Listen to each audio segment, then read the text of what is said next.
How to add voiceover to videos in Veed. First of all, open your browser and go to veed.io and sign in to your account. From the dashboard, click on the Create button and select New Project from the drop-down.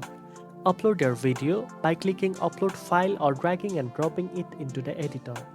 Once your video appears on the timeline, you are ready to add a voiceover. To add a voiceover, click on the audio option in the left-hand menu, then select voiceover under voice section.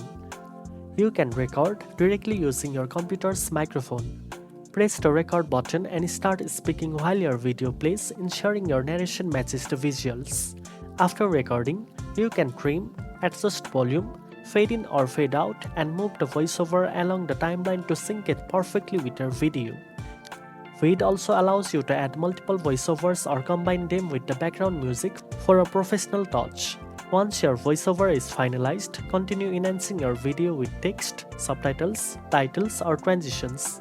Then export your video with the voiceover embedded, ready to share on YouTube, Instagram, TikTok, or any platform. Now you know how to add voiceover to videos in Veed.